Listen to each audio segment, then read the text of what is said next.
The elevator jolted to a stop on the 7th floor with a dry chime. Alexander Hartmann, gray suit, tie still tight, stepped out like a watch still ticking long after its wearer had grown weary. He came here 3 times a week, always at 5 p.m. sharp, always bringing 2 things. A cup of coffee growing cold in his hand, and a quiet guilt clinging behind his collar. The pediatric ward's hallway glowed with a sterile, cold white light. Alexander passed the reception without a word. The nurse didn't ask. His footsteps had long since become part of the routine. Room 713, Leon's room, was usually ajar. Today was no different. Alexander pushed the door gently. The bed was empty. The sheets were crumpled, the vital signs monitor completely off. For one heartbeat-long pause, Alexander couldn't comprehend the sign before him. A transfer? A mistake? Or that dark, sinking thought sent him stumbling back into the hallway. His voice hoarse but echoing down the corridor. "Nurse! Doctor! Where's my son?" A young nurse, pushing a medication cart, stopped and raised her hand calmly. "Mr. Hartmann, please stay calm. Leon woke up this morning." Woke up. That word wasn't in his calendar, nor in the doctor's briefing from last week. Woke? Why didn't anyone call me? Alexander's voice cracked. He was a little disoriented, but his reflexes were good. There was a girl with him, Sofia Alvarez. She was reading to him, so the rest dissolved into static. 2 facts carved themselves deep into Alexander's mind. His son had opened his eyes, and he hadn't been there. Not until he was led to the recovery room did Alexander start to breathe properly again. Leon lay there, head slightly propped up, eyelids heavy but open. A miracle beyond any multimillion-euro deal his father had ever signed.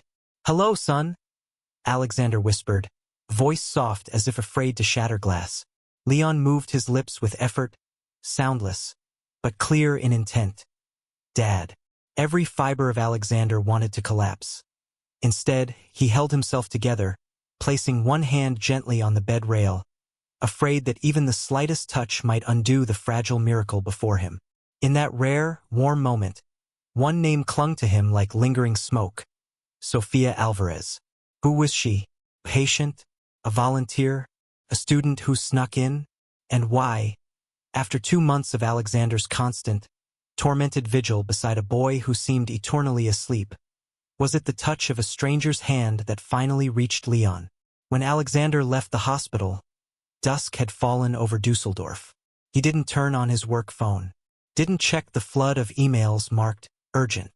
He just drove, aimlessly, letting the rhythm of the wipers against the drizzle drown out his thoughts. For 2 months of his son's silence, Alexander had clung to boardrooms on the 40th floor. The moment Leon spoke his first word, Alexander had been 500 kilometers away, signing yet another hollow contract with an even hollower heart. He parked near the chapel lot by Rhine West High School.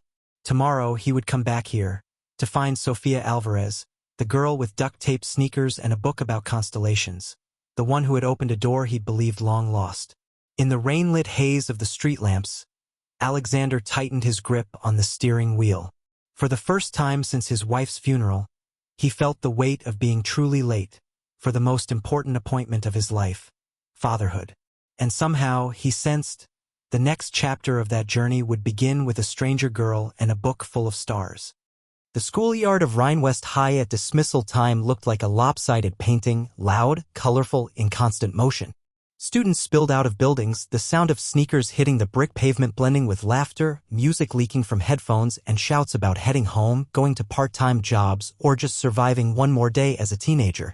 Alexander Hartmann stood beside a silver sedan, tie loosened, coat unbuttoned, standing out like an ink blot on a blank page. He wasn't sure what he was looking for, a sign, a glance, a girl with duct-taped shoes, but when Sofia Alvarez stepped out from the East Building, he knew instantly. Not because she stood out, but because she didn't. That was how he recognized her. A dark hoodie hanging past her wrists, faded jeans, a worn-out backpack with a strip of silver tape across the edge. She walked down the stairs slowly, eyes on the ground, as if trying to avoid being perceived at all. Alexander stepped forward, gently blocking her path. "Sophia?" She stopped. No surprise, no retreat. Just looked up, eyes dark, steady. "Yes?" I'm Alexander. Alexander Hartman, he added, a little awkwardly. Leon's father. She gave a small nod. Her expression didn't change. Okay. Can I talk to you for a moment? We're already talking. Her tone wasn't cold, just honest. Alexander nearly smiled at the simplicity of it. I just wanted to thank you for being there when Leon woke up. She interrupted right away. No need to thank me. I was just there, reading a book. It was nothing. Alexander looked at her more closely. A thin face, faintly Latino features, as not guarded but cautious. Not defensive, just familiar with being doubted. What were you reading to him? A book on astronomy. One I borrowed from the school library. I like the sky. It's vast. Quiet. But not empty. Everything's still there, even if it's far away. Alexander swallowed. There was something in her words, plain, unembellished, that stirred something he'd long forgotten. Why did you sit with him? You didn't even know him. She paused, then answered. Because he was alone. I know what that feels like. That's all. Alexander stood beside her like a man who'd just taken a punch, not hard, but landing exactly where the hollow was. She needed no charity, no noble reason. Just the truth, one lonely person saw another. Does your mother know you go to the hospital? She knows I go sometimes. Not the details. She has enough to worry about. What does she do? Cleaning. This school. Night shifts. Alexander looked at her again, more intently. Not a volunteer. Not a relative. Not a friend. No one asked her. Just a girl who stayed because someone was alone. They walked toward the bus stop near the school gate. Sophia didn't ask why he was still there. Maybe she was used to being overlooked. Or maybe she just didn't think being noticed would bring anything good. You don't want anything from me? Alexander blurted. Sophia frowned. Why should I want something? He had no good answer. Part of him hated himself for even thinking the question. For doubting a simple kindness. But Sophia wasn't offended. She just looked at him with eyes that somehow reminded him of his wife's, clear, calm, unflinching. I just thought, if someone's been lying there for 2 months with no family around, then at the very least, someone should read to them about the stars. Alexander didn't say another word. He simply watched her step onto the bus, take a seat by the window, hugging her backpack. She didn't look back. He didn't wave. There was no need. As the bus pulled away, he remained there, wind tugging at his collar, heart heavy, as if something had just been uprooted inside. The name Sofia Alvarez was no longer a stranger's name. It had become a mirror showing him the time he hadn't been present. And it was the name his son had whispered first after 2 long months of silence. A strange girl with a book full of stars had reminded his son that he was still alive. The doctor called it a functional awakening, a transitional phase between deep coma and recovery. For Leon, the world didn't return all at once. It came back in fragments, like stars slowly appearing in the night sky. That morning, Sofia Alvarez returned to the hospital, her backpack slung over one shoulder, hair still damp from the morning mist. She didn't bring flowers or gifts, only a photocopy of an old article about dwarf galaxies and a hand-drawn chart of the summer constellations. She knocked on room 713 before entering. Alexander was already there, sitting silently by the bed, holding a book he wasn't reading. When he saw Sophia, he simply nodded, then stood up to give her his seat. I'll step out for a few minutes, he said, not warm, but no longer guarded. He's been waiting for you. Sophia sat beside Leon, pulled out the star map, and carefully smoothed each crease. I made this for you. It's not exact, but close. I drew it from memory. Leon didn't speak, just looked at the paper as if it were a map leading him home. This is the summer triangle. Vega, Deneb, Altair. And this is Cassiopeia, sometimes upside down, depending on the season. But it never disappears. He moved his lips, softly echoing. Altair. For the first time, Sophia smiled fully. You remember. You read all that while I was asleep? Yeah. Leon slowly turned to look at her. Why? Sophia didn't rush to answer. She dug into her pocket for a pen and circled a tiny star in the corner of the map. Because you seemed lost. I've been there too. And sometimes someone sitting beside you in silence is more healing than anything else. Leon looked at the map, then at her. No more words. Just the quiet between them, unforced, unfilled. When Alexander returned, he saw Sophia sitting in a plastic chair, Leon resting his head against the pillow, eyes open, but quiet. She was reading softly from the article. Betelgeuse is a red supergiant star. It may have exploded hundreds of years ago. But because light travels slowly, we still see it shining in the sky. So, Leon asked faintly, we could be looking at something that doesn't exist anymore? Sophia nodded. But the light still gets here. I think people are like that too. The important ones, even when they're gone, their light keeps moving through the dark. Alexander froze. Her words weren't meant for him, but they struck the deepest part of him, the grief of losing his wife, the guilt of all those years he had been present without truly being there. As Sophia rose to leave, Leon weakly reached out and grasped her wrist. Thank you. It wasn't a courtesy. It wasn't politeness. It was a boy, fragile and honest, saying what he truly meant. Sophia didn't act touched. She just nodded as if thank you didn't need to be inflated. As if kindness wasn't something grand, but simply the right thing to do. That afternoon, driving home, Alexander felt like his head was full of static from a frequency he'd never tuned into before. He thought of Sophia, not a star student, not remarkable on paper. But she had done something he couldn't, connected with his son. She didn't force it, didn't preach, didn't pity. She was simply present. And that was enough. When he got home, Alexander didn't turn on the lights. The apartment was quiet, each object seemingly used to being left untouched. He looked into Leon's old room, the bed dusty, books crooked, a photo frame face down. He sat down and remembered how to breathe. Then he did something he hadn't done in a long time. He listened to the silence. Not to drown in it, but to let it remind him. Of absences. Of missed moments. And of a girl named Sophia who had sat quietly beside a child caught between two worlds. Tuesday morning, Alexander didn't go to the office. His navy tie still hung on the chair. His phone blinked with unanswered emails. He didn't touch any of it. Instead, he brewed coffee, placed 2 cups in a cardboard tray, and drove to Rhine West High School. The staff hallway smelled of cleaning products, familiar, unnoticed until now. This time, Alexander stopped. Rosa Alvarez was sweeping the corridor. Her white blouse was faded, her hair neatly tied back, her face lined with fatigue she no longer tried to hide, but still composed. When she saw Alexander, she paused, her expression unreadable, part caution, part surprise.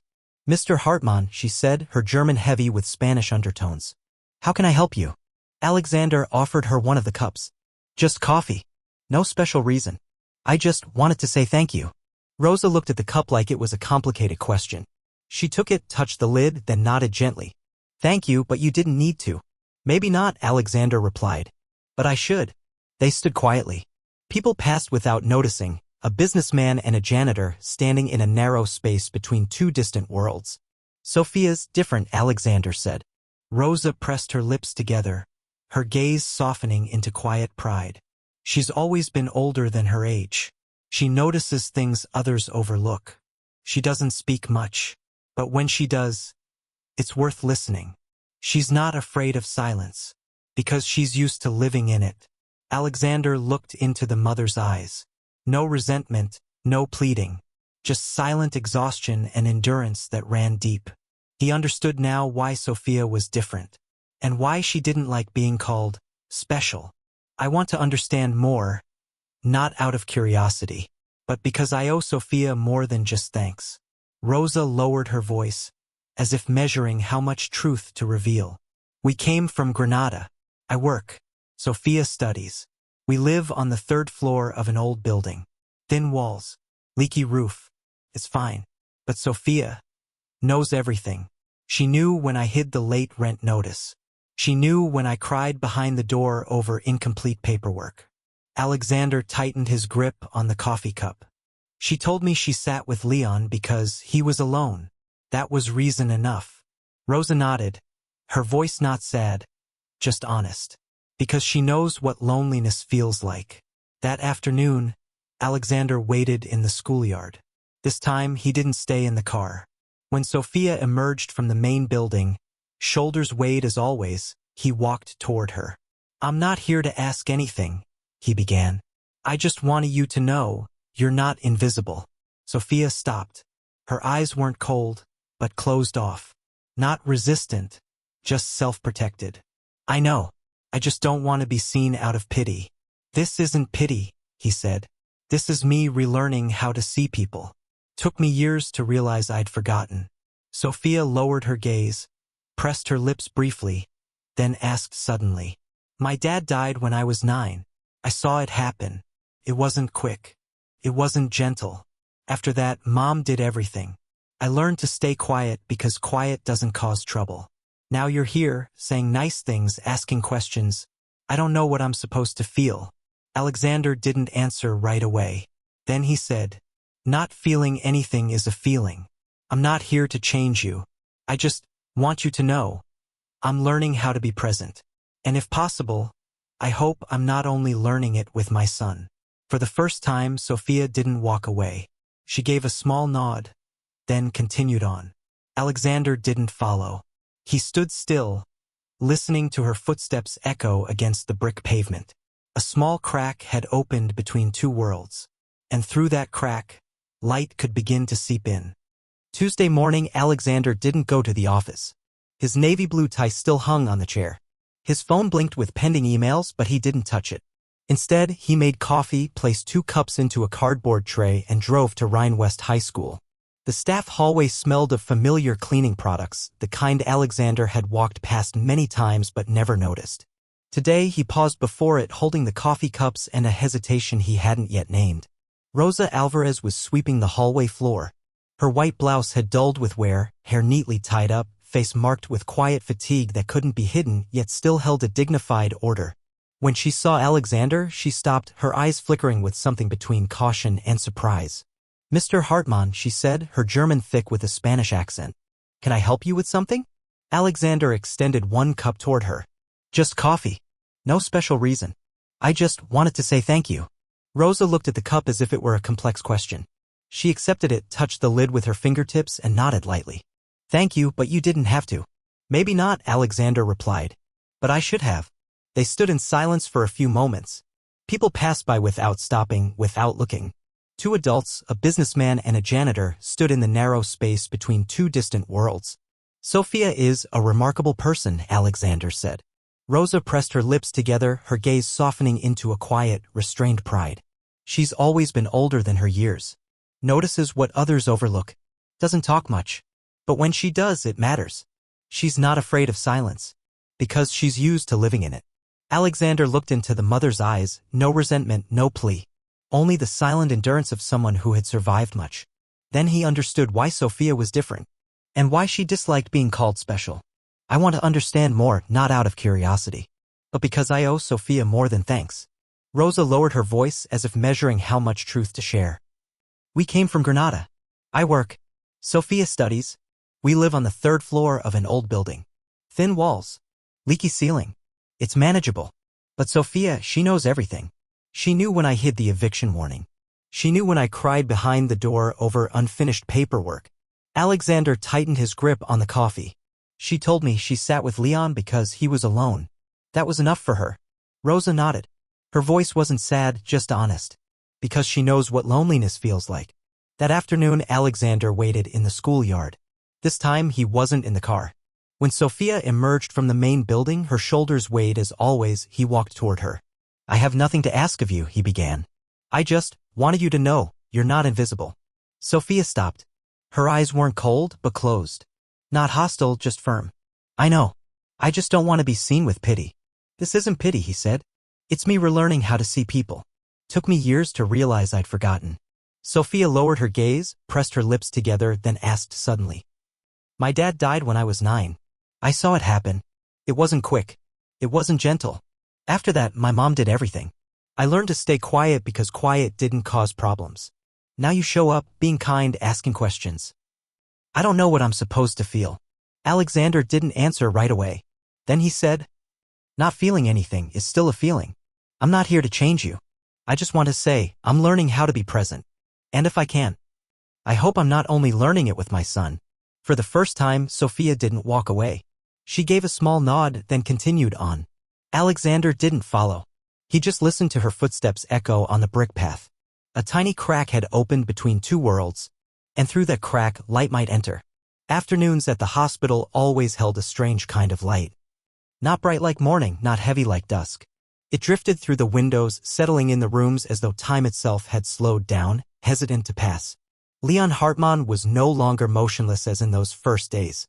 He could sit propped against a pillow, move his left hand fairly well, even began practicing simple words using a short pencil Sophia had brought him. But the clearest sign of change, he waited for Sophia. Not with words, but with his eyes. When the door to his room opened and Sophia Alvarez walked in, no one needed to introduce her. She pulled a chair to the bed, removed her backpack, and brought out something new each day, cutouts of planets from old science magazines, a paper model of the Voyager satellite, or a photo printed from the library. A shot of the Hubble telescope scanning the sky.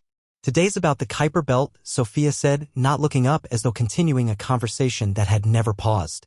Leon nodded. He didn't ask why. Didn't ask if it was true. He just listened. It's farther than Pluto. The edge of the solar system. Almost completely dark. But there are still icy fragments, quiet little asteroids. No one names them. But they're still there. They don't need to be seen. Leon spoke slowly. Like people who've been forgotten? Yeah. But they don't disappear. They're just quiet. Sophia crossed her legs, pulled out a small watercolor set. I brought this. Want to paint? Leon hesitated, lips tight. My right hand's still not great. Then use your left. It's okay to mess up. No one's going to punish us. She handed him a piece of cardstock, placed the colors by the bed. Leon dipped the brush into blue, then dragged an unsteady line. Sophia said nothing. She didn't correct, didn't comment. She took her own paper and painted beside him. And so they painted. No questions. No comparisons. No contest. Just painting. At one point, Sophia said, when I was little, I was afraid to sleep. Every time I closed my eyes, I saw my dad. Not a happy memory. The last time I saw him, his face was covered in blood. He wasn't breathing. I tried to sleep, but I couldn't. Then one night, my mom put a little star projector on the ceiling. I looked up and thought, maybe somewhere out there, he can see me too. Leon nodded slightly. Didn't speak.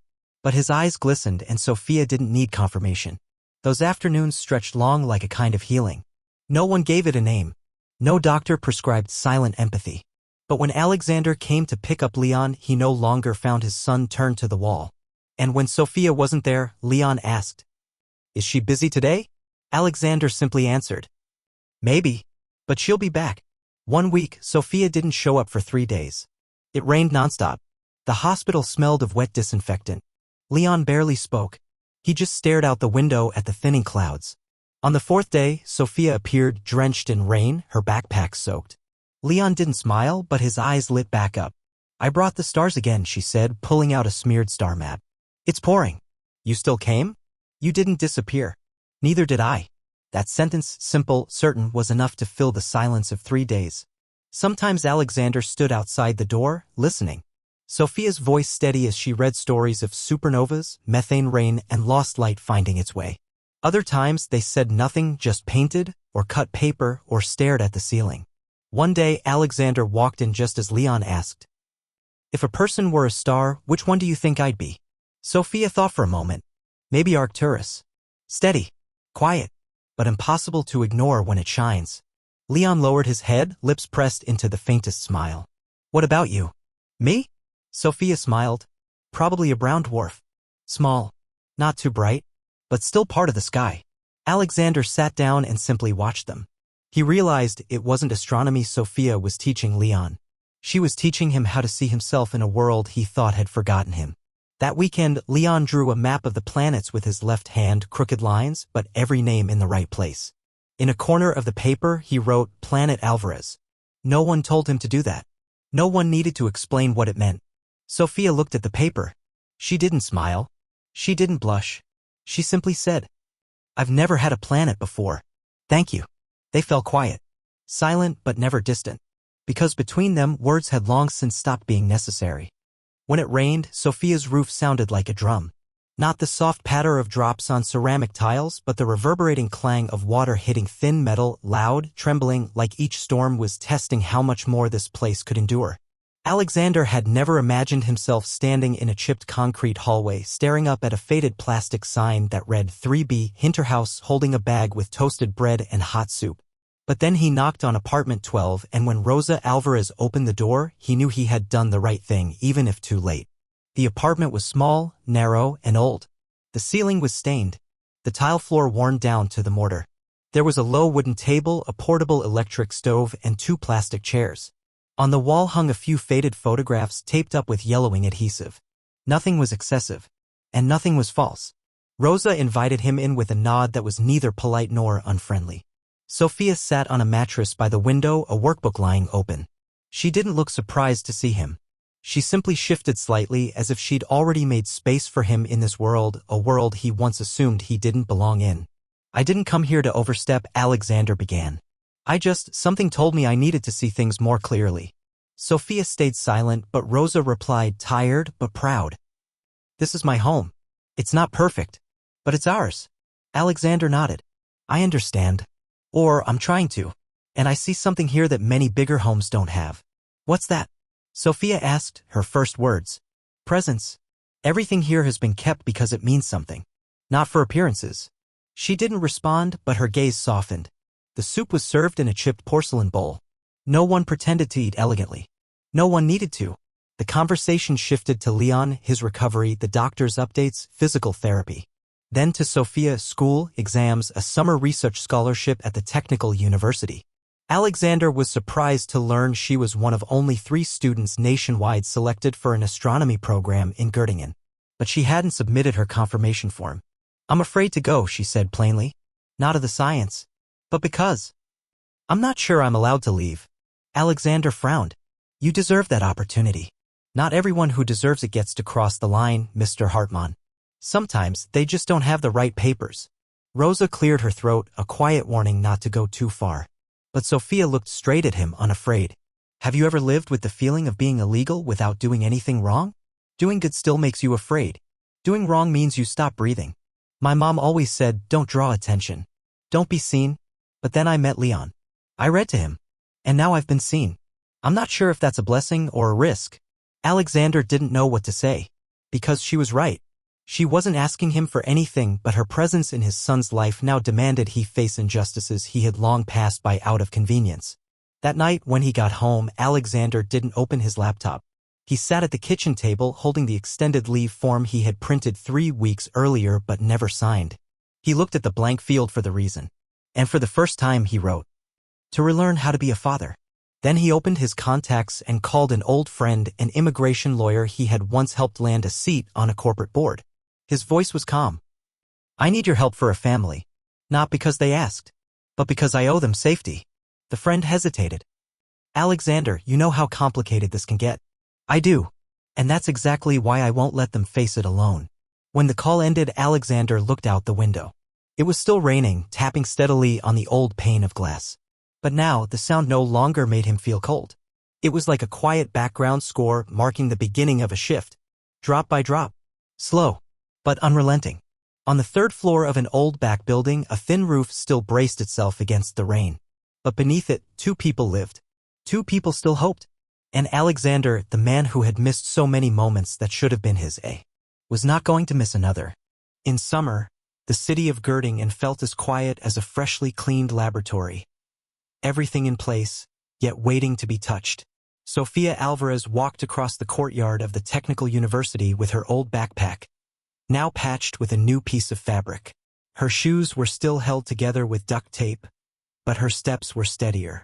No one here knew she had once sat for hours beside a silent boy in a hospital bed. No one knew she used to be afraid of being seen. Now she walked into the light on her own.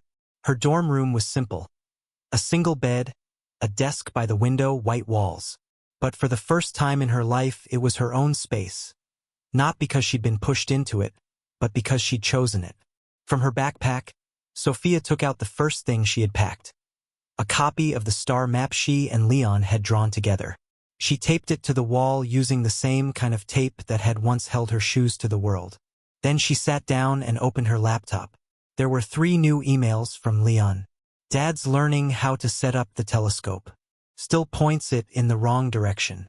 The neighbor's cat is now named Andromeda. She hasn't agreed yet. You're the first planet I ever drew right without help. Vega misses you. Sophia read them. She didn't reply right away. She smiled, then closed the laptop. A part of her wanted to preserve the silence, like the space between stars, full of distance but not loss. Back in Dusseldorf, Leon was recovering faster than anyone had expected.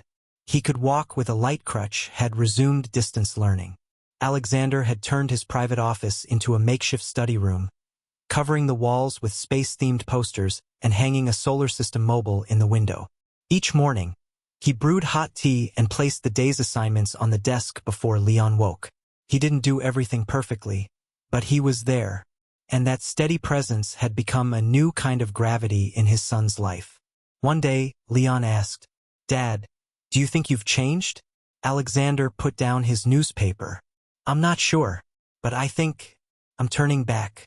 Like a planet? Like an orbit finding its center again." Leon nodded, as if that was answer enough.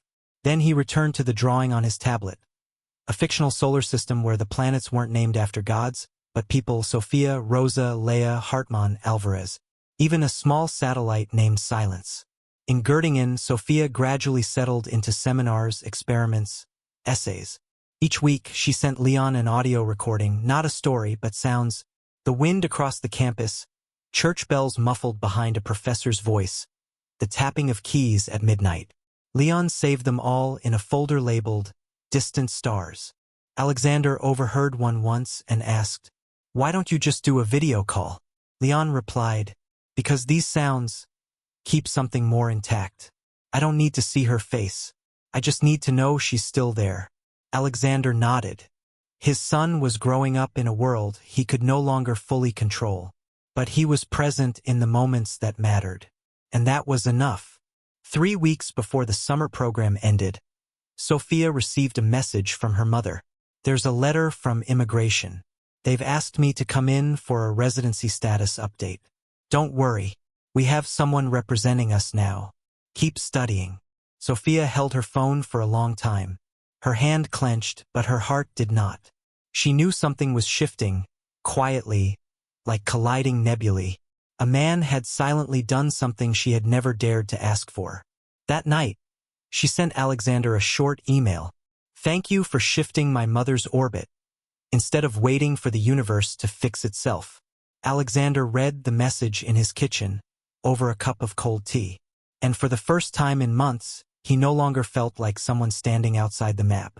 On her last day in Göttingen, Sophia stood alone beneath the observatory dome, watching Andromeda, the constellation Leon had once drawn with his left hand.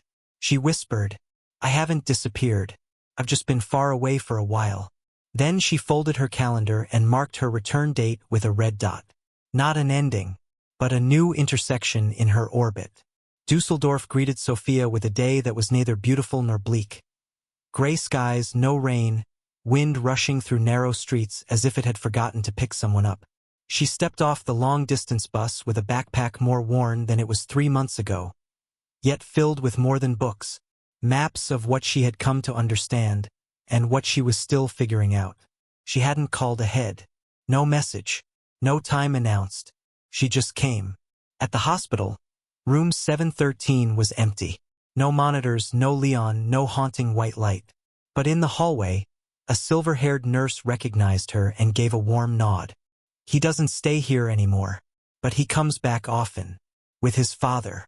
There in the rehab center on the 2nd floor." Sophia smiled faintly, thanked her, and headed up the stairs. She didn't run. She walked with the calm of someone who knew exactly where she was going. The glass door to the rehab center slid open with a soft hum. In the far corner, Leon was walking, no crutch, between 2 parallel bars, hands gripping the rails, forehead damp with sweat. Alexander walked beside him, not holding him, just watching with worry and pride that he didn't bother to hide. When Leon looked up and saw her, he didn't laugh. He didn't shout. He didn't run. He simply froze, eyes wide, lips tight. Alexander turned. When he saw Sophia, he also stopped. But this time, his eyes didn't see her as someone he owed, but as someone coming home. Sophia said only one thing, "I'm back." Leon nodded. Then, slowly, deliberately, he let go of the rails and walked toward her. 1, 2, 3 steps. Not perfect, not steady, but filled with purpose. Sophia didn't reach out. She just stood there, waiting. When he was close enough, she said, "You're walking well. And, do you still remember Andromeda?" Leon, breathing hard, replied, "Never forgot." That evening, for the first time in many months, all 4, Leon, Sophia, Rosa, and Alexander, sat around a dinner table. Not in a hospital. Not under fluorescent lights. But in Rosa's new apartment. Small but clean. With high ceilings. No leaks. White walls. And a west-facing window. Alexander brought a simple dish he'd cooked. Tomato pasta. Rosa baked cornbread. Sophia placed the old, faded star map in the center of the table. Leon opened it like a ritual. He took a red pen and drew a new orbit around 2 stars. Hartmann and Alvarez.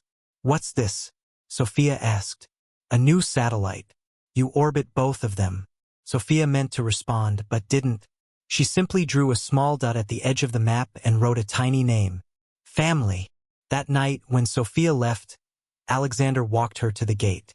The sky was dark, but the stars were unusually clear. They stood silently for a moment beneath them. "Are you afraid of coming back?" Alexander asked. "No," she answered. "I was only afraid of not being named right. But today, I have a place on the map."